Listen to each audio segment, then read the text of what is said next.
तो नमस्कार दोस्तों, मैं हूं शशिकांत। आज हम इस वीडियो में देखेंगे कि अपने घर का फ्रिज एग्जैक्टली कैसे काम करता है।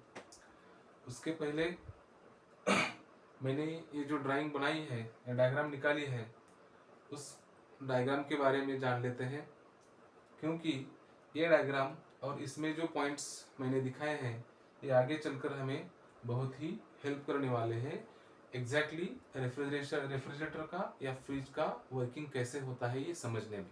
ओके, सो ये जो डायग्राम मैंने बनाई है, इसमें मैंने दो टैंक्स, वाटर टैंक्स दिखाए हैं। एक है अपर टैंक जो लार्ज है, साइज में बड़ा है। एक जो है लोअर टैंक जो साइज में छोटा है। ओके, और दोनों में पानी भरा हुआ है। और स्पेशली जो छोटा वाला जो है, छोटा वाला लोअर टैंक जो है, ये जो जमीन के नीचे है, मतलब इसकी जो लेवल है वो जमीन के नीचे है। और जो बड़ा वाला टैंक है उसकी लेवल जो है वो जमीन के ऊपर एक पर्टिकुलर हाइट पे है। सो यहाँ पर जो लोअर टैंक है उसमें इस नल से, आइदर कारपोरेशन का नल है या और कोई है या बोर का पानी है, वहां से कंटिन्यूअसली इस लोअर टैंक में पानी भरा जा रहा है। ओके, तो इस डायग्राम में और इस डायग्राम की वर्किंग जो है समझने के लिए पहले हमें दो नियम उनको याद करना है, और उसी के साथ हमें कुछ बातें इसमें जो मैंने दिखाई है उनको भी समझना है। आफ्टर ऑल ये जो डायग्राम है या ये जो सिस्टम दिखाई है मैंने, ये समझने की आवश्यकता इसलिए है क्योंकि इसका जो वर्किंग है it is similar to the working of fridge up to a particular extent और up to a more extent.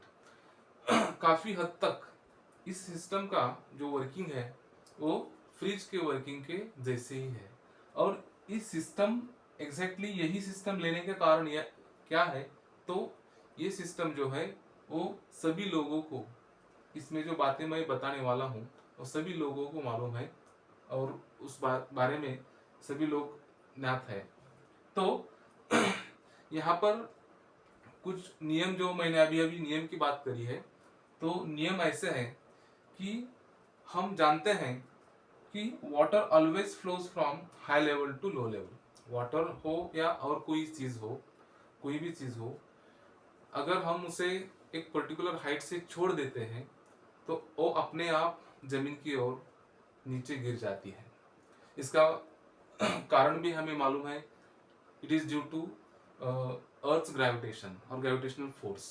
जो धरती का गुरुत्वाकर्षण बल जो है, फोर्स जो है, उसकी वजह से high level to low level कोई भी चीज अपने आप गिर जाती है या आ जाती है।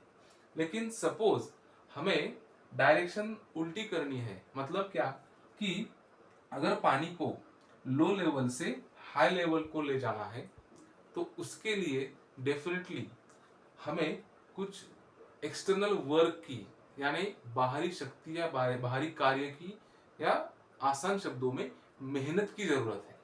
Isn't it? इसका मतलब क्या है कि अगर आपको लोअर लेवल से पानी हायर लेवल को ले जाना है तो डेफिनेटली कुछ तो मेहनत करनी पड़ेगी। वो अपने आप तो होने वाला नहीं है, क्योंकि इस दिशा में हम जा रहे हैं। इसका मतलब हम अगेंस्ट ग्रेविटी जा रहे हैं। धरती का जो अर्थ का जो ग्रेविटेशन है उसके अगेंस्ट हम कार्य कर रहे हैं या काम कर रहे हैं। और अगर वैसा होता है तो उसके लिए हमें बाहरी शक्ति की या कार्य की जरूरत पड़ती है। Isn't it?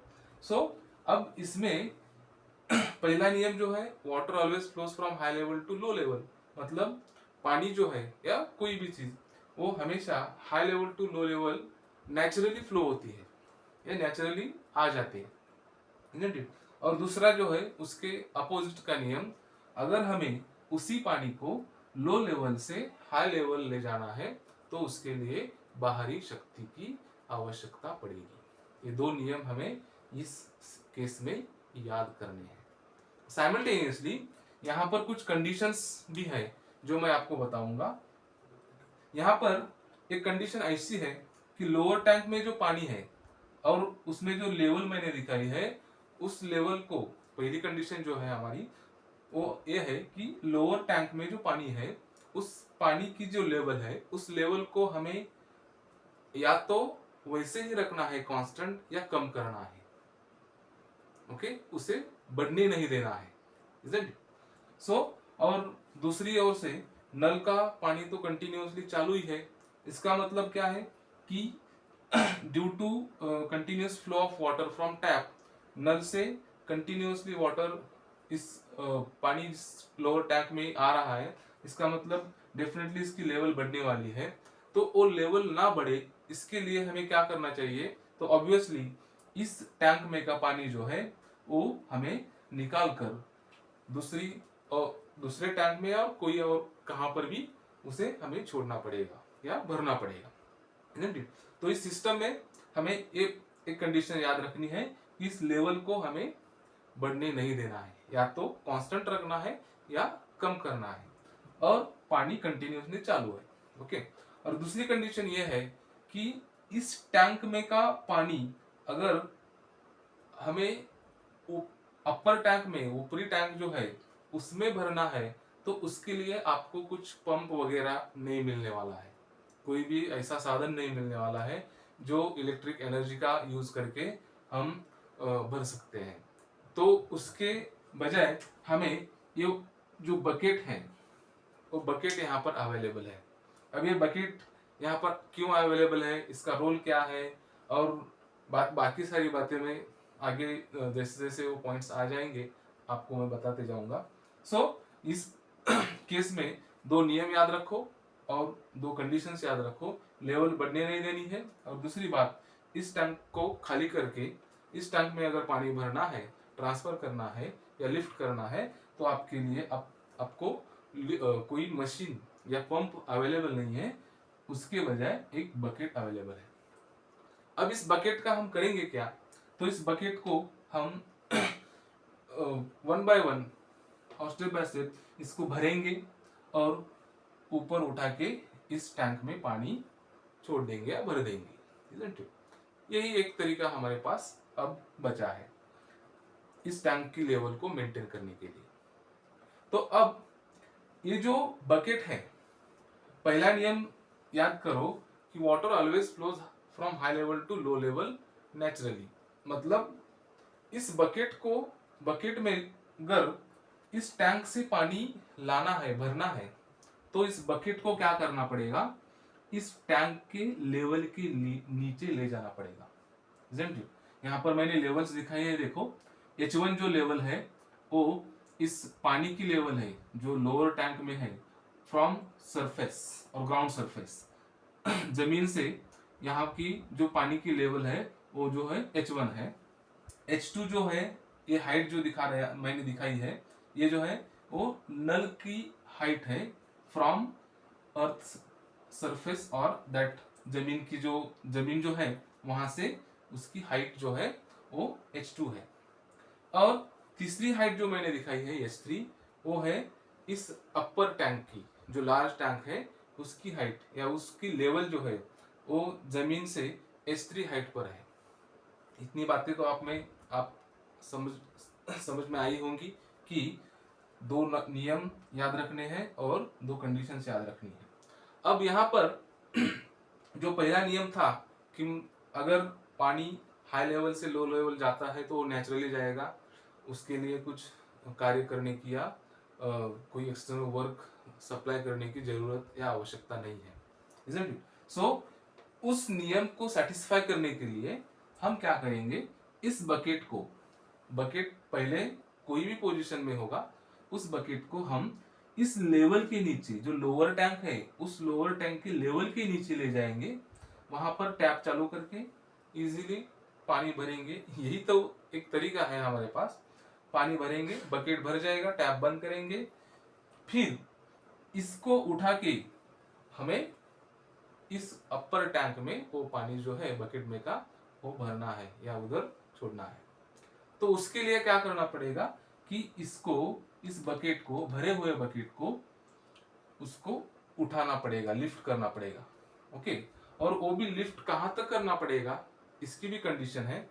मैं इस लेवल तक अगर लिफ्ट करूंगा और पानी उस बकेट में से अपर टैंक में छोड़ने का प्रयास करूंगा तो it will impossible, because as we know water always flows from high level to low level. इसका मतलब इस टैंक में अगर पानी भरना है तो मुझे इस बकेट को उठा के उस लेवल तक ले जाना चाहिए जो लेवल इस अपर टैंक के ऊपर हो या ज्यादा हो, अपर टैंक से ज्यादा हो, इजंट इट? सो मैंने ये जो दूसरा जो बकेट दिखाया है, जो भरने के बाद लिफ्ट करने के बाद इस बकेट की पोजीशन जो दिखाई है, वो पोजीशन आप अगर देखेंगे तो समझ में आएगी बात कि इस बकेट की पोजीशन जो है वो अपर टैंक के ऊपर है। अब यहां से हम अगेन इस लॉ को सेटिस्फाई करेंगे कि अगर बकेट को हम टिल्ट करके पानी उस अपर टैंक में भरेंगे तो इजीली पानी जो है, क्योंकि बकेट की लेवल हाई है और अपर टैंक की लेवल अब लो है, उसमें पानी भर जाएगा या हम उसमें पानी भर देंगे, isn't it? So in this case, इस केस में ये जो बकेट है, ये बकेट मीडियम का काम कर रहा है, ठीक है? जो बातें थी, जो मैंने अभी अभी बोली कि आगे चलकर मैं बताऊंगा, तो ये बात पहली बात ध्यान में रखो कि बकेट जो है वो बकेट क्या कर रहा है, मीडियम का रोल परफॉर्म कर रहा है, मीडियम का काम कर रहा है। मतलब पानी को एक जगह से और एक लेवल से लिफ्ट करके दूसरी जगह पर वो उसे छोड़ रहा है या भर रहा है, isn't it? तो बकेट का काम जो है वो मीडियम का है, isn't it? So now see, अगर हम लगातार बकेट को इस लेवल के नीचे ले जाएंगे, बकेट में पानी भर देंगे और उसे लिफ्ट करके इतनी हाइट तक लिफ्ट करेंगे कि इजीली और नेचुरली अगेन उस बकेट में का पानी अपर टैंक में भर जाएगा। तो और ये प्रोसेस अगर हम कंटिन्यूअसली करते रहेंगे तो यहाँ की लेवल जो है पानी की, लोअर टैंक में की पानी की लेवल जो है वो या तो कांस्टेंट रहेगी, या अगर हम स्पीड बढ़ाएंगे इसकी तो इनपुट जो वाटर आने वाला है उससे फास्ट अगर हम इसको फ्लो करेंगे, भरेंगे पानी, तो ऑब्वियसली क्या होगा कि हमारी लेवल एक तो कांस्टेंट रहेगी या नीचे आ जाएगी।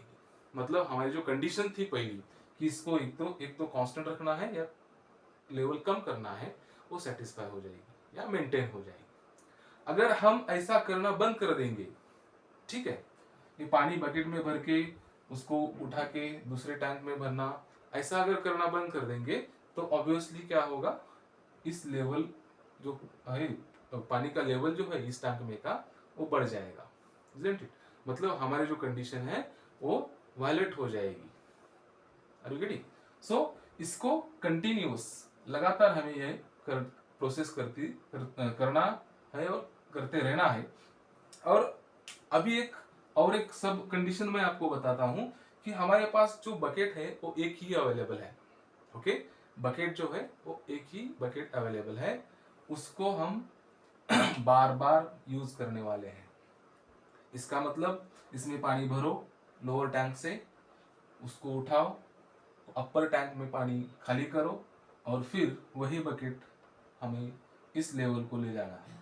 अब इस सब डिस्कशन में आपको इंपॉर्टेंट जो बातें हैं, अब आप कहेंगे कि सर आप तो एक ऐसा ब्रह्म ज्ञान दे रहे हैं जो हमें इतने दिन पता ही नहीं था, ऐसा आप कहेंगे, लेकिन एक्चुअली ये सभी को मालूम है, ये मुझे भी मालूम है लेकिन इसकी जो हेल्प है या इसकी मदद जो है रेफ्रिजरेशन या फ्रीज की वर्किंग समझने में वो बहुत होने वाली है।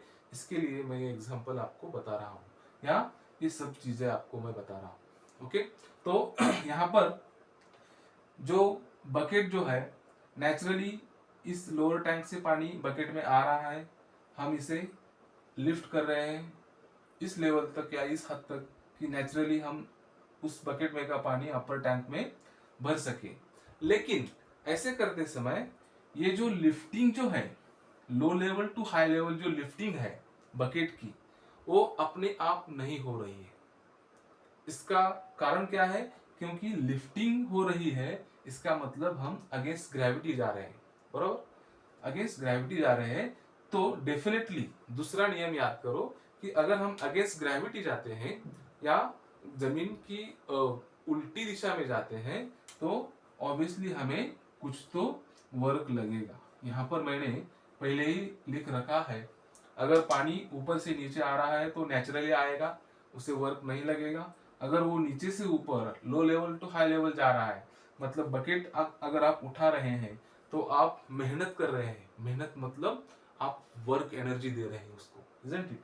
तो तभी पॉसिबल है कि अगर आपको अगेंस्ट ग्रेविटी काम करना है और जाना है, कुछ चीजें उठानी है, तो वहां पर आपको कार्य यानी वर्क एनर्जी स्पेंड करनी पड़ेगी, देनी पड़ेगी, isn't it? ये 3-4 बातें जो हैं इस केस में ध्यान में रखना है। अब हम जाते हैं हमारे मेन टॉपिक की तरफ। हमारा जो मेन टॉपिक है कि how does the fridge works. घर का जो फ्रीज है हमारे ऑलमोस्ट ऑल लोगों के पास रहता है, कई लोगों के पास नहीं भी होगा। तो जो फ्रिज जो घर में रहता है वो एक्चुअली कैसे काम करता है, उससे पहले हमें ये समझना पड़ेगा कि फ्रिज की जरूरत क्या है। फ्रिज की जरूरत समझने के लिए यहाँ पर मैंने एक छोटा स्क्वायर निकाला है, उसको स्पेस करके मैंने नाम दिया है। अब ये जो स्पेस है ये वो स्पेस है वहां पर मुझे कुछ हद तक टेम्परेचर को मेंटेन करना है। सपोज मैंने पहले ही लिख रखा है कि मुझे इस स्पेस का टेम्परेचर 10 डिग्री सेल्सियस तक मेंटेन करना है। अब इस डायग्राम की तरफ आइए। यहाँ कंडीशन क्या थी, इस लोअर टैंक में जो पानी है उस पानी की लेवल को हमें या तो मेंटेन करना है या नीचे ले जाना है। उसी तरह इस स्पेस का टेम्परेचर हमें या तो 10 डिग्री सेल्सियस मेंटेन करना है या उसको 10 डिग्री सेल्सियस के नीचे ले जाना है। अब ये जो 10 डिग्री सेल्सियस का जो टेम्परेचर है वो मेंटेन क्यों ना हो, क्यों नहीं हो रहा, फिर इस डायग्राम की तरफ आइए। इस डायग्राम में अगर देखेंगे ये लेवल मेंटेन क्यों नहीं हो रही थी, क्योंकि ये जो फ्लो है वाटर का फ्लो नल से वो कंटिन्यूअसली आ रहा था। वैसे ही इस स्पेस में सराउंडिंग से मतलब आजू बाजू से हमारे जो वातावरण है वो वातावरण से जो हीट जिसे हम गर्मी बोलते हैं वो हीट इसके अंदर आ जाती है। और जब हीट अंदर आ जाती है तो ऑब्वियसली अंदर का टेम्परेचर जो है वो उस स्पेस का टेम्परेचर बढ़ने लगता है। हमारी इस केस में कंडीशन क्या है कि टेम्परेचर को हमें मेंटेन रखना है, या तो मेंटेन रखना है 10 डिग्री सेल्सियस को या तो उसे नीचे ले जाना है। अब उसी वक्त हमने ऐसा एज्यूमशन किया है कि सराउंडिंग का टेम्परेचर जो है वो 30 डिग्री सेल्सियस है 30 डिग्री सेल्सियस है। अब अगेन हम इस लॉ की तरफ आते हैं। वाटर के बारे में पहला जो नियम मैंने बताया, water always flows from high level to low level naturally. वैसे ही हीट के बारे में, अब यहाँ टेम्परेचर बढ़ने का कारण कौन है, बढ़ाने का कारण जो है वो हीट है। और हीट का एक नियम है, heat always flows from high temperature to low temperature naturally. देखिए हीट जो है उष्णता या उसे गर्मी जो बोलते हैं हम, वो ऑलवेज क्या करती है, जहां पर टेम्परेचर ज्यादा है वहां से जिस जगह पर टेम्परेचर कम है वहां जाती है या फ्लो होती है, ट्रांसफर होती है। हमारी कंडीशन तो यह है कि स्पेस को लो लेवल को मेंटेन करना है। एटमॉस्फेरिक टेम्परेचर या सराउंडिंग का जो टेम्परेचर है वो 30 डिग्री सेल्सियस है और हमें मेंटेन करना है 10 डिग्री सेल्सियस स्पेस का टेम्परेचर। इसका मतलब क्या है कि हाई टेम्परेचर है सराउंडिंग का और स्पेस का टेम्परेचर लो मेंटेन करना है। तो हीट कहां से कहां जाएगी, नेचुरली। ऑब्वियसली यहाँ कोई सिस्टम अगर काम नहीं कर रही है तो obviously heat will flow from high temperature to low temperature, means surrounding से स्पेस की तरफ हीट जाएगी और जैसे जैसे हीट अंदर ट्रांसफर होती जाएगी वैसे वैसे उस स्पेस का टेम्परेचर बढ़ने लगेगा। तो हमें हमारा जो पर्पस है या हमारा जो काम है वो वही है, हमारी कंडीशन वही है कि इस स्पेस का टेम्परेचर हमें मेंटेन करना है बिलो एटमॉस्फेयर। सराउंडिंग के टेम्परेचर के नीचे हमें इस टेम्परेचर को मेंटेन करना है। और यही काम जो है वो हमारा फ्रीज या एसी या refrigeration machine, any refrigeration machine जो है वो यही काम करती है। एनी रेफ्रिजरेशन मशीन काम क्या करती है कि सराउंडिंग का जो टेम्परेचर रहता है उस टेम्परेचर से नीचे उस पर्टिकुलर स्पेस का टेम्परेचर या रूम का टेम्परेचर मेंटेन करने का काम ये रेफ्रिजरेशन सिस्टम करते हैं। Fridge is one of the example. घर का फ्रिज जो है वो रेफ्रिजरेशन सिस्टम का एक एग्जांपल है या एप्लीकेशन भी हम कह सकते हैं, isn't it? So यहाँ पर अगर कोई सिस्टम काम नहीं कर रही है तो obviously heat will flow from surrounding to space and the temperature of space after some time will be increased. थोड़ी देर बाद स्पेस का टेम्परेचर भी बढ़ जाएगा। तो ऐसा न हो इसके लिए हमें कुछ तो इंतजाम करना पड़ेगा, कुछ तो सिस्टम का यूज, कोई सिस्टम या मशीन का यूज करना पड़ेगा। अब यहाँ देखिए मैंने एक एक्चुअल जो हमारा फ्रिज है घर का, रेफ्रिजरेटर या फ्रिज, उसकी एक डायग्राम दिखाई है।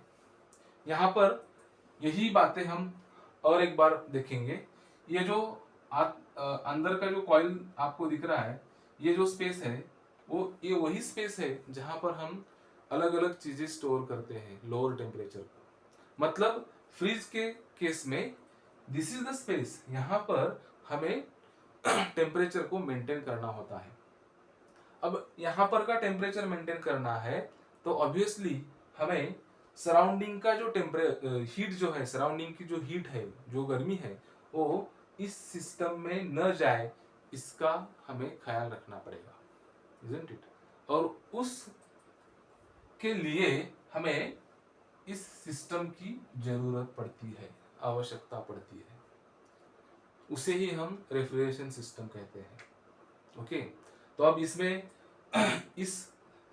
अब आप बोलेंगे कि सर इस डायग्राम का या इस एग्जांपल आपने जो बताया है इसका क्या मतलब है, इस फ्रीज वर्किंग ऑफ फ्रीज से इसका क्या लेना देना है। तो थोड़ी देर में ही आपको पता चलेगा कि ये जो फ्रीज जो है, फ्रीज का जो वर्किंग है वो मोस्ट ऑफ द केस में इस डायग्राम से मेल खाता है। वो कैसे, देखिए, अगर हमें टेम्परेचर एक स्पेस का सपोज 10 डिग्री सेल्सियस एग्जांपल मैंने लिया है, 10 डिग्री सेल्सियस मेंटेन करना है, सराउंडिंग का टेम्परेचर है 30 डिग्री सेल्सियस। ओके, जैसे कि यहाँ पर मुझे एक पर्टिकुलर हाइट और लेवल ऑफ वाटर मेंटेन करनी थी, कंटिन्यूअसली सराउंडिंग से या नल से पानी अंदर आ रहा था, तो इसके लिए मैंने एक मीडियम यूज किया, बराबर। वो मीडियम था बकेट। इस बकेट की मदद से मैंने क्या किया, इस टैंक में का पानी कंटिन्यूअसली खाली किया, इसमें भरा और दूसरे टैंक में उसे छोड़ दिया। सेम बात यहीं पर हो जाती है। इस स्पेस में जो हीट आने वाली है उसको तो हम रोक नहीं सकते, लेकिन जो हीट कंटिन्यूअसली आने वाली है उसको हम एब्जॉर्ब करके, उस हीट को हम एब्जॉर्ब करके अगर सराउंडिंग में छोड़ दे तो इस स्पेस का टेम्परेचर, लोअर टेम्परेचर मेंटेन करना पॉसिबल होगा, अदरवाइज इट इज इम्पॉसिबल। तो उसके लिए क्या करना पड़ेगा कि हमारे पास यहाँ पर जो बकेट जो मीडियम था वैसा एक मीडियम हमारे पास होना चाहिए। ओके, उस मीडियम की मदद से हम क्या कर सकते हैं या क्या करेंगे, इस स्पेस में की हीट एब्जॉर्ब करेंगे और उसे हम बाहर छोड़ देंगे, सराउंडिंग में छोड़ देंगे। अब ये करने के लिए जैसे यहाँ पर कुछ नियम लागू थे लेवल्स के, हाइट के, वैसे यहाँ पर नियम जो लागू है वो है टेम्परेचर डिफरेंस की, high temperature and low temperature. अगर आपको इस स्पेस का टेम्परेचर 10 डिग्री सेल्सियस मेंटेन करना है, वो भी एक मीडियम के माध्यम से, तो उस मीडियम जो है, जो मीडियम इस स्पेस में का हीट एब्जॉर्ब करने वाला है, उस मीडियम का टेम्परेचर कैसा होना चाहिए, अगर हम इस डायग्राम को देखेंगे तो समझ में आएगा। इस लेवल, इस टैंक में का पानी हमें खाली करना है, हमारे पास मीडियम है, हम उस मीडियम को कहाँ रखे थे? इस टैंक के लेवल के नीचे। इसका मतलब इस स्पेस में की जो हीट है, उस हीट को अगर एक मीडियम के मदद से हम उस हीट को एब्जॉर्ब करना चाहेंगे, तो वो जो मीडियम है, वो जो माध्यम है, उसका टेम्परेचर ऑब्वियसली 10 डिग्री सेल्सियस से कम होना चाहिए। लेस 10 डिग्री सेल्सियस से कम होना चाहिए। 10 डिग्री सेल्सियस से उसका टेम्परेचर नीचे होना चाहिए। Either then it may be 1 degree Celsius, 2 degree Celsius, -1, -5 degree Celsius, what ever may be. But एक कंडीशन है कि अगर इस स्पेस में की हीट हमें निकालनी है, तो जो मीडियम, जैसे यहाँ पर बकेट था, वैसे यहाँ पर जो मीडियम है, जो कोई भी मीडियम हम यूज करने वाले हैं, उसका टेम्परेचर जो है वो डेफिनेटली 10 डिग्री सेल्सियस के नीचे होना चाहिए, isn't it? अब इस केस में रेफ्रिजरेटर हो, फ्रीज हो, एयर कंडीशनर हो, उस केस में जो मीडियम होता है, उस मीडियम को रेफ्रिजरेंट बोलते हैं। उस मीडियम को रेफ्रिजरेंट बोलते हैं। और ये रेफ्रिजरेंट जो है वो एक पर्टिकुलर केमिकल या गैस रहता है, पर्टिकुलर केमिकल रहता है, और वो आइदर गैसियस फॉर्म में या कभी कभी लिक्विड फेज में भी वो रहता है। वो आगे हम देखेंगे कि कब गैसियस फेज में रहता है और कब लिक्विड फेज में रहता है, isn't it? So ये तो तय हो गया है कि यहाँ से अगर हमें कंटिन्यूअसली इसका टेम्परेचर मेंटेन करना है, तो यहाँ से हमें कंटिन्यूअसली कुछ चीज के माध्यम से हीट को एब्जॉर्ब करना पड़ेगा और बाहर छोड़ना पड़ेगा। अब नियम जो बोलता है हीट के बारे में, वो तो हमें अब पता चला है कि heat always flows from high temperature to low temperature. Heat जो है वो हमेशा क्या करती है? हाई टेम्परेचर से लो टेम्परेचर जाती है। इसका मतलब कि इस स्पेस में की हीट अगर हमें एब्जॉर्ब करनी है एक माध्यम से या मीडियम से, और उस मीडियम को हमने क्या कहा अभी? रेफ्रिजरेंट कहा। और रेफ्रिजरेंट मतलब क्या है? एक केमिकल गैस या लिक्विड रहता है, गैस कहेंगे या वेपर कहेंगे उसे हम। वो वेपर जो है या रेफ्रिजरेंट जो है, उसका टेम्परेचर ऑब्वियसली इससे कम होना चाहिए। तभी पॉसिबल है कि स्पेस में की हीट जो है वो रेफ्रिजरेंट में आ जाएगी या उस वेपर में आ जाएगी, गैस में आ जाएगी, ओके, या उस केमिकल में आ जाएगी। जैसे इस लोअर टैंक में का पानी बकेट में आया था। अब दूसरी चीज हमने इसमें क्या करी कि इस बकेट में का पानी हमें बकेट को उठाकर दूसरे टैंक में, अपर टैंक जो था, लार्ज टैंक जो था, उस टैंक में भरना था। उसके लिए हमें दो चीजें वहां पर उनकी आवश्यकता पड़ी। एक तो इसे उठाओ, कहां तक उठाओ? अपर टैंक की जो लेवल है उस लेवल के ऊपर। और दूसरी कंडीशन जो है वो क्या थी? मीडियम हमें होना चाहिए। वैसे ही हाँ, यहाँ पर हमें अगर हीट एब्जॉर्ब करनी है तो मीडियम की जरूरत है, वो है रेफ्रिजरेंट। और रेफ्रिजरेंट में जो हीट अब आई है, रेफ्रिजरेंट ने जो अब हीट एब्जॉर्ब करी है, उसको हम एटमॉस्फेयर में, सराउंडिंग में अगर छोड़ना चाहते हैं, रिजेक्ट करना चाहते हैं, तो कैसे पॉसिबल है? अगेन ये लॉ हमें यूज करना पड़ेगा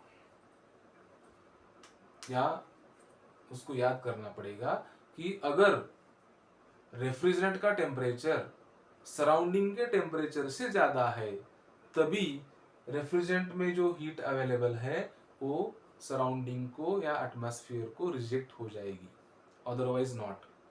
तो ये हम कैसे करेंगे? यहाँ पर हमने बकेट को जब तक इस लेवल तक नहीं ले जाए, तब तक नेचुरली पानी, बकेट में का पानी जो है अपर टैंक में हम नहीं भर सके। वैसे ही रेफ्रिजरेंट में जो हीट अब आई है, इस स्पेस से हमने एब्जॉर्ब की है, वो हीट अगर हम एटमॉस्फेयर को छोड़ना चाहते हैं तो ऑब्वियसली उसका टेम्परेचर हमें बढ़ाना पड़ेगा। जैसे हमने इसकी लेवल बढ़ाई, जैसे हमने इसकी हाइट बढ़ाई, लिफ्ट करी। तो एक बात मैंने इसमें बताई थी कि अगर बकेट को हम लिफ्ट करते हैं तो हमें लगता है, क्या लगता है? एक्सटर्नल वर्क लगता है, बाहरी शक्ति या बाहरी कार्य लगता है, मेहनत लगती है। वैसे ही अगर इस हीट स्पेस में का हीट एब्जॉर्ब करके रेफ्रिजरेंट में जो आई हुई हीट एटमॉस्फेयर को छोड़ना चाहते हैं, तो उसके लिए टेम्परेचर ज्यादा, एटमॉस्फेयर से रेफ्रिजरेंट का टेम्परेचर ज्यादा होना ये कंडीशन है। अगर वो आपको चाहिए तो उस रेफ्रिजरेंट को हमें क्या करना पड़ता है, हमें उसे कॉम्प्रेस करना पड़ता है। उसे क्या करना पड़ता है, कॉम्प्रेस। कॉम्प्रेस किस लिए करना पड़ता है, ताकि उस रेफ्रिजरेंट का जो टेम्परेचर है वो एटमॉस्फेरिक टेम्परेचर से, सराउंडिंग के टेम्परेचर से ज्यादा हो जाए। ताकि अगर सराउंडिंग का टेम्परेचर 30 है और after absorption of heat from space हमने उस रेफ्रिजरेंट को कॉम्प्रेस किया, और ड्यू टू कॉम्प्रेशन अगर अब उसका टेम्परेचर 60, मानो 60 या 70 डिग्री सेल्सियस तक चला गया है, या 80 डिग्री सेल्सियस तक चला गया है, कुछ भी जो 30 से ऊपर हो, तभी ये पॉसिबल है कि रेफ्रिजरेंट में जो हीट आई थी स्पेस में से, वो हीट अब हम इजीली सराउंडिंग में रिजेक्ट कर सकते हैं। आप फ्रीज में देख सकते हैं, अपने घर के फ्रीज में देख सकते हैं कि अंदर जो है वो अंदर का जो स्पेस है वो कोल्ड रहता है हमेशा, मतलब जब जब मशीन चालू है, मतलब अंदर का टेम्परेचर लोअर मेंटेन रहता है। और फ्रीज के पीछे बाजू में बैक साइड को अगर आप देखेंगे, कॉइल रहती है, जो ऐसा नंबर ऑफ ट्यूब मैंने जो दिखाए हैं उस शेप में बेंड ट्यूब जो कॉइल रहती है वो हमेशा गर्म रहती है। जब मशीन चालू रहती है तो वो गर्म रहती है। इसका मतलब क्या है कि वो जो गैस है, वो जो रेफ्रिजरेंट है, वो क्या कर रहा है, यहाँ से हीट एब्जॉर्ब कर रहा है, ले रहा है, और सराउंडिंग को, इसको खुला रख दिया जाता है। फ्रिज के पीछे के बाजू में जो कॉइल है उसको it is exposed to atmosphere, उसको एटमॉस्फेयर को खुला रख दिया जाता है, क्योंकि वहां से रेफ्रिजरेंट जब फ्लो होता है उसमें से, तो वो क्या करता है, उसमें आई हुई हीट को वो रिजेक्ट करता है। Q is heat and R stands for rejection. QR इसमें रेफ्रिजरेंट में जो हीट आई हुई है उसको रिजेक्ट करता है। लेकिन ये कब पॉसिबल हुआ, जब इस स्पेस में से हीट एब्जॉर्ब करके रेफ्रिजरेंट को हमने कॉम्प्रेस किया। मतलब अब कॉम्प्रेसर जो है, आप देख सकते हैं फ्रिज के नीचे बाजू में एक ब्लैक कलर का जो केसिंग रहता है उसे हम कंप्रेसर कहते हैं, उसके अंदर कंप्रेसर रहता है। वैसे तो कंप्रेसर के बहुत से टाइप्स है, लेकिन आज का वो हमारा टॉपिक नहीं है। लेकिन इतना हमें समझना है कि कंप्रेसर का काम क्या है। कंप्रेसर का काम यही है कि जो भी गैस या वेपर या लिक्विड जो भी अंदर से आ रहा है हीट एब्जॉर्ब करके, उसका टेम्परेचर और प्रेशर बढ़ा के इस कॉइल को दे जाना, इस कॉइल को सप्लाई करना। और जब इस कॉइल में से वो रेफ्रिजरेंट फ्लो होता है, तब वो उसमें आई हुई हीट, अवेलेबल जो हीट है, वो सराउंडिंग को रिजेक्ट करता है।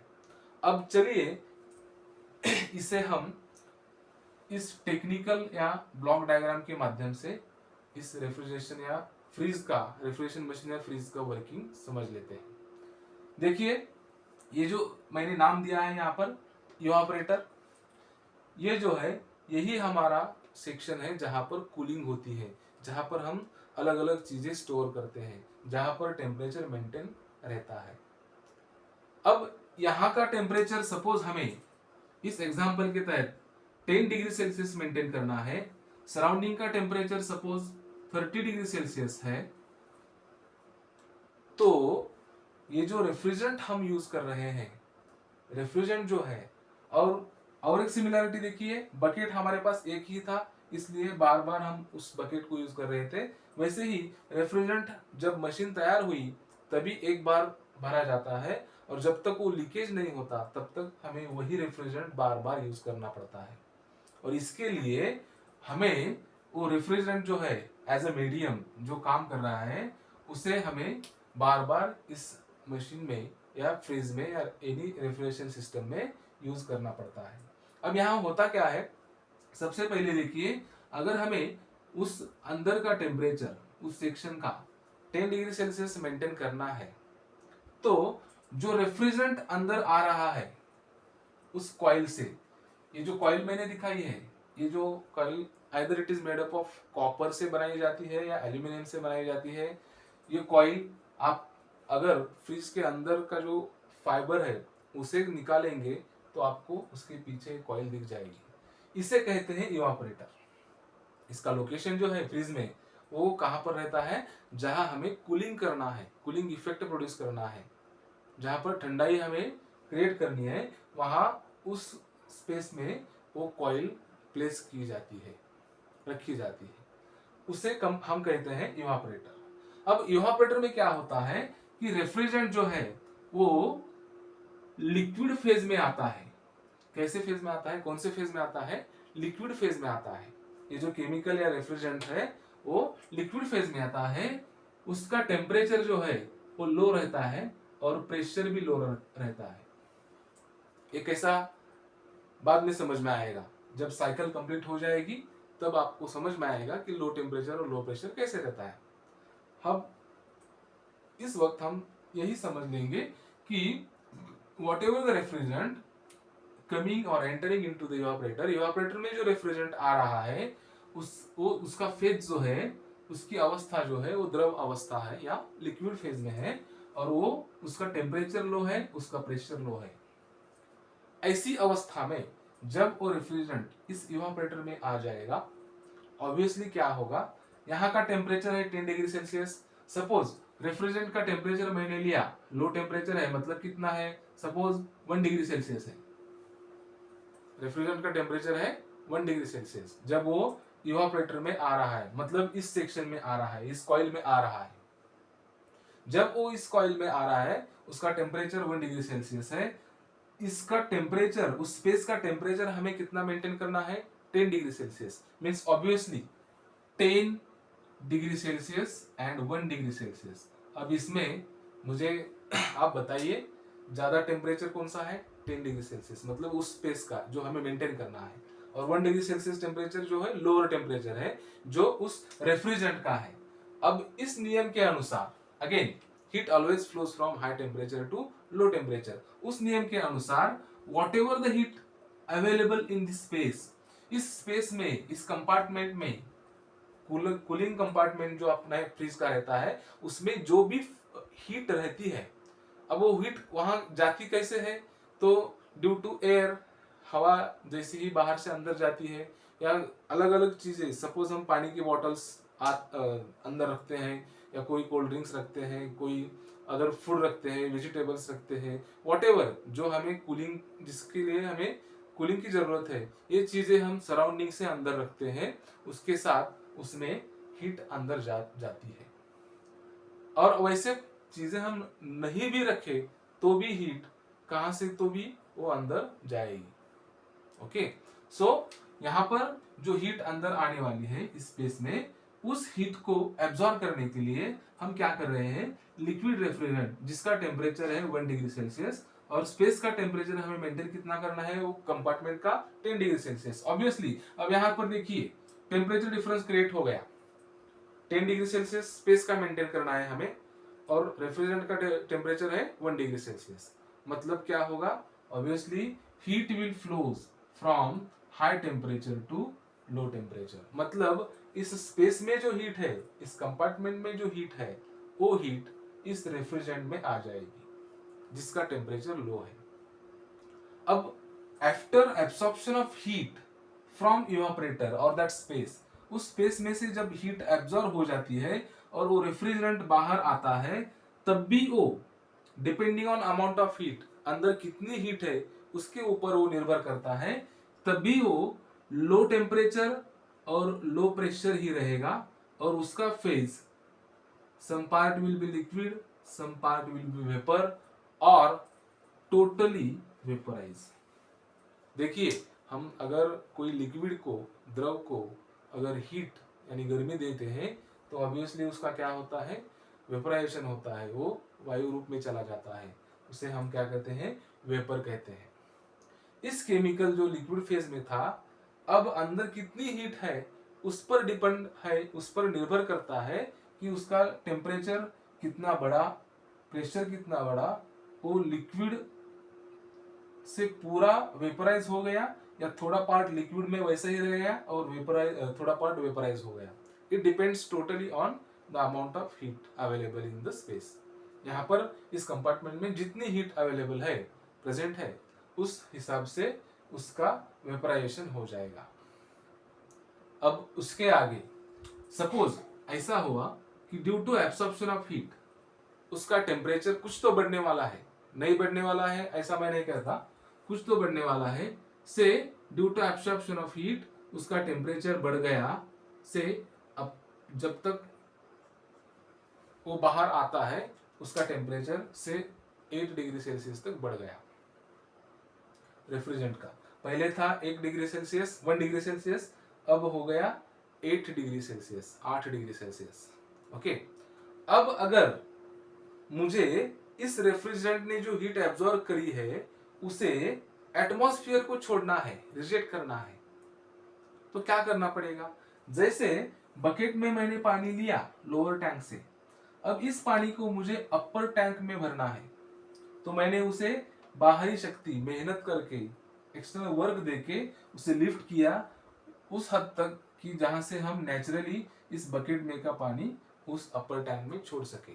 वैसे ही अब यहाँ अगर टेम्परेचर डिफरेंस देखा जाए, देखिए अभी अभी मैंने बताया ये जो कॉइल है इसे कहते हैं कंडेंसर, और जो कॉइल हमेशा फ्रिज के पिछले भाग में रहती है और वो एटमॉस्फेयर को ओपन रहती है, खुली रहती है। इसका मतलब इस कॉइल का या आजू बाजू का टेम्परेचर जो है हमने एज्यूम किया है वो है कितना है, 30 डिग्री सेल्सियस। अब मुझे बताइए, एक रेफ्रिजरेंट है, एक केमिकल जिसका टेम्परेचर है 8 डिग्री सेल्सियस और सराउंडिंग का टेम्परेचर है 30 डिग्री सेल्सियस। अगर मुझे इस रेफ्रिजरेंट की हीट सराउंडिंग को छोड़नी है तो इस केस में या ऐसे टेम्परेचर डिफरेंस में पॉसिबल है क्या? Obviously not. Why? Because surrounding का temperature 30 which is more than the temperature of refrigerant that is 8। Lower temperature है रेफ्रिजरेंट का और हाई टेम्परेचर है सराउंडिंग का।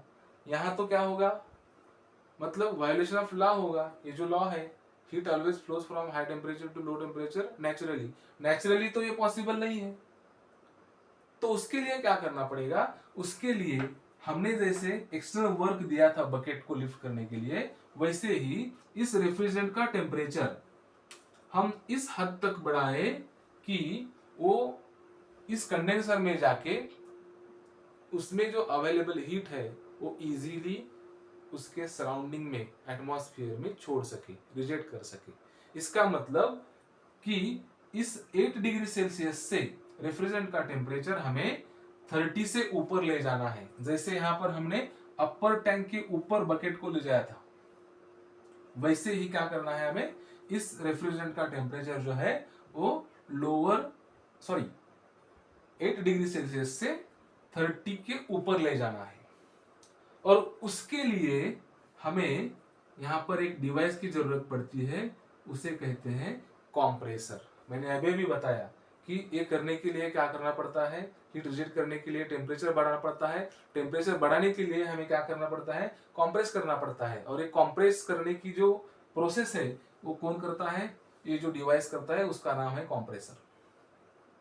अब अगर मैं इस रेफ्रिजरेंट को इस कॉम्प्रेसर को सप्लाई करूं तो क्या होगा कि low temperature, low pressure, liquid plus vapour और vapour, whatever may be the condition, जो भी कंडीशन है उस कंडीशन में जब मैं इस कॉम्प्रेसर को उस वेपर को देता हूं, सप्लाई करता हूं, तो वहां पर कॉम्प्रेशन होके उसका टेम्परेचर इस एटमॉस्फेरिक टेम्परेचर से ज्यादा हो जाता है, बढ़ जाता है।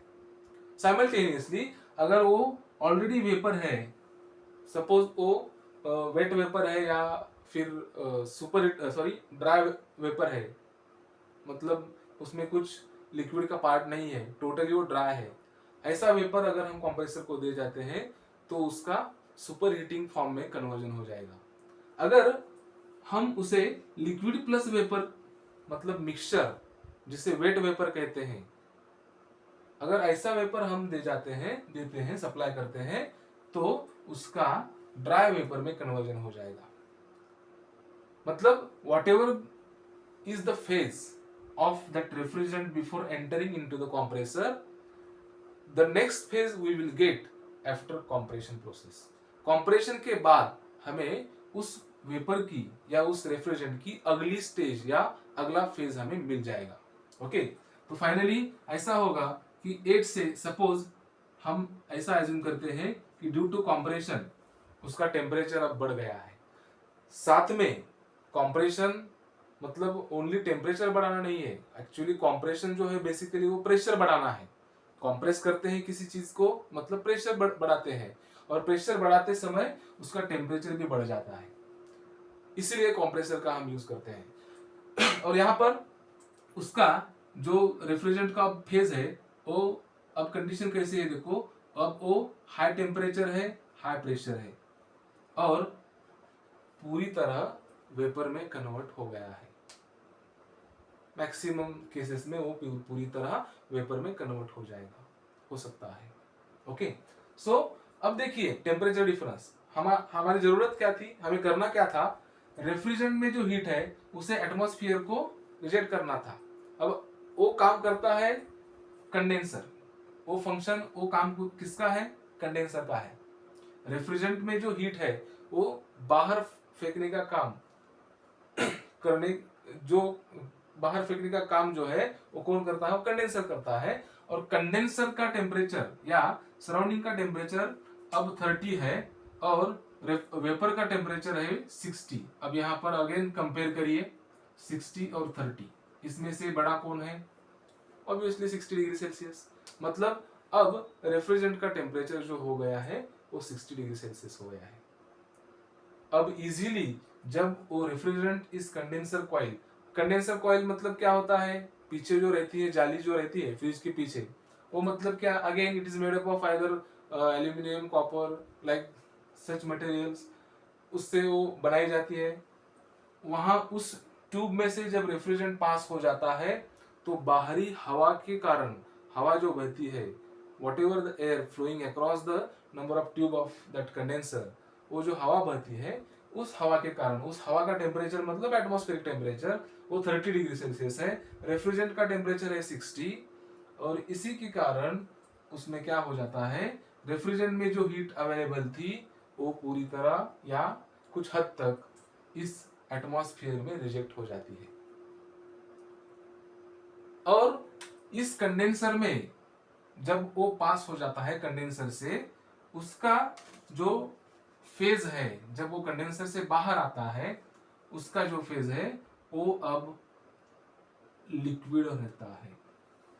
क्योंकि यहां पर आप देखिए इवापोरेटर नाम जो दिया था, इसका मतलब है ये इवापोरेट करता है रेफ्रिजरेंट को, या रेफ्रिजरेंट जब इसमें से पास होता है तो इवापोरेट होता है हीट एब्जॉर्ब करके।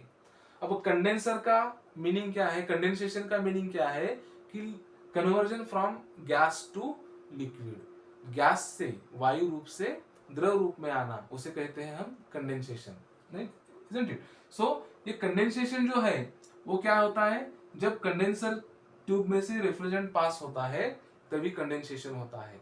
क्यों होता है, due to rejection of heat to atmosphere. Evaporation होता है हीट एब्जॉर्प्शन के कारण और कंडेंसेशन होता है हीट रिजेक्शन के कारण। और इसको आप देख भी सकते हैं कि कंडेंसर जो है हमेशा जब मशीन चालू रहती है, आपका फ्रिज चालू रहता है, ये कंडेंसर गर्म रहता है। इसका मतलब क्या कि रेफ्रिजरेंट उसमें से फ्लो होते समय उसमें जो हीट है वो सराउंडिंग को या एटमॉस्फेयर को रिजेक्ट कर रहा है, obviously. Okay, so due to rejection of heat it's phase change takes place, इसका जो फेज है वो चेंज हो जाता है, वो वेपर से लिक्विड हो जाता है। और आप ये ऐसा मिसअंडरस्टैंडिंग मत करिए कि due to rejection of heat the temperature and pressure will be decrease, क्योंकि यहाँ पर टेम्परेचर प्रेशर डिक्रीज नहीं हो रहा, उसकी बजाय फेज चेंज हो रहा है, उसका वेपर का फेज जो है वो लिक्विड में कन्वर्ट हो रहा है। वही हीट जिसे हम लैटेंट हीट बोलते हैं वो हीट रिजेक्ट हो रही है। स्टिल अभी भी उसका टेम्परेचर और उसका प्रेशर जो है वो हाई है। हाई है मतलब कितना है, 60 है क्या, नहीं है। डेफिनेटली टेम्परेचर ड्रॉप होगा, प्रेशर ड्रॉप होगा, so it is drop up to 45 degree Celsius, 45 degree Celsius तक उसका टेम्परेचर ड्रॉप हो गया। फिर भी ये 45 डिग्री इस 1 डिग्री से ज्यादा है, इसलिए मैं उसे क्या बोल रहा हूं, high pressure and high temperature. Okay, अब देखिए बकेट एक ही था, लोअर टैंक से पानी निकाला, अपर टैंक में डाला, उसे बकेट को खाली करके और एक बार वही प्रोसेस किया।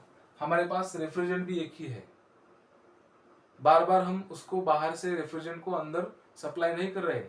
हमारे पास ऐसा कोई टैंक नहीं है, जैसे ऑक्सीजन के टैंक वगैरह रहते हैं वैसा कुछ टैंक नहीं है कि जो जिससे हम रेफ्रिजरेंट को कंटिन्यूअसली सप्लाई करें। रेफ्रिजरेंट की कुछ क्वांटिटी, कुछ अमाउंट जो है मशीन बनाते वक्त, तैयार करते वक्त उसमें भरी है, और उसी क्वांटिटी से हमें काम चलाना है कंटिन्यूअसली। तो अब अगर मैं इस रेफ्रिजरेंट को इस कंडीशन में, इस अवस्था में डायरेक्टली इवापोरेटर को सप्लाई कर दूंगा तो क्या होगा, ऑब्वियसली इसका टेम्परेचर ज्यादा है 45 डिग्री सेल्सियस, और इवापोरेटर का टेम्परेचर तो हमें मेंटेन करना है 10 डिग्री सेल्सियस, 10 डिग्री सेल्सियस तक उसे मेंटेन करना है। अगर मैं डायरेक्टली इसको ऐसा इवापोरेटर को रेफ्रिजरेंट को सप्लाई करूं तो obviously heat will flow from this refrigerant to evaporator, यहाँ उल्टा होगा।